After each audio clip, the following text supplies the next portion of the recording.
Pumasa ang Senado sa panawagan ni Pangulong Bongbong Marcos na bawasan ang saksakan ng mahal na paniningil sa kuryente. Ilang panukala ang inihain sa Senate Energy Committee. May political update si Hannity. Umaksyon agad ang Senado pagdating sa panawagan ni PBBM na pababain ang singil sa kuryente.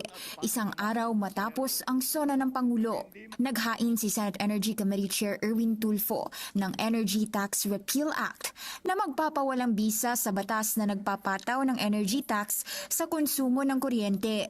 Ayon sa panukala, luma na ang batas at nadadagdagan lamang nito ang pasani ng mga pamilya na kasalukuyan nang nagbabayad ng iba't ibang singil sa kanilang electric bill. Ikalawa, naghain din siya ng panukalang alisin na ang VAT sa Systems Loss Charge na sinisingil sa milyon-milyong residential consumers. Malaki-laki rin po ang mababawas kasi kung aalisan po natin ang VAT po is 12%. Ang systems loss is 5 to 10%. Tapos may government tax pa po. Pag inalis po natin itong lahat, ay malaki yung kabawasan, di po ba? Kaya siguro, alam ko sa ibang bansa, meron din pong chinacharge sa systems loss. Pero bakit natin gagayahin yun sa ibang bansa? Ikatlo ang paghain din niya ng isang Senate resolution na humihiling ng investigasyon sa patakarang pinapayagang ipasa sa mga consumer ang systems loss charges sa ilalim ng EPIRA. Layunin ng pagdinig na matukoy kung paano mababawasan ang gastos sa kuryente habang napapanatili ang operasyon ng distribution utilities. Target ng Senado maamyendahan ang EPIRA bago matapos ang 2026 o bago magtapos ang 20th Congress. Sa Webes, magpapatawag din ng pagdinig si Tulfo para mapag-usapan sa energy sector ang EPIRA.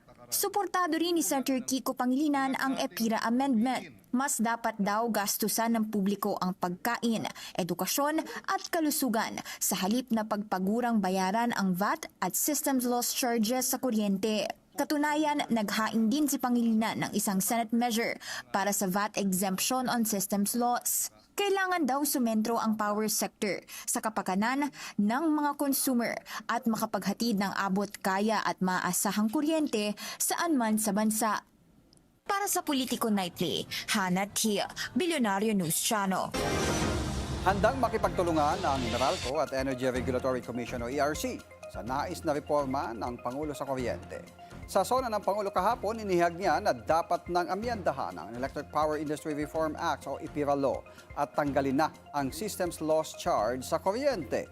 Sa isang pahayag, sinabi ni Meralco Executive Vice President at Chief Operating Office Engineer Ronnie Aperocho, iginagalang nila ang policy direction ni Ginoong Marcos pagdating sa energy at power industries. Dagdag nila, aktibo silang nakikilahok o makikilahok sa mga diskusyon para amyendahan ang EPIRA Law.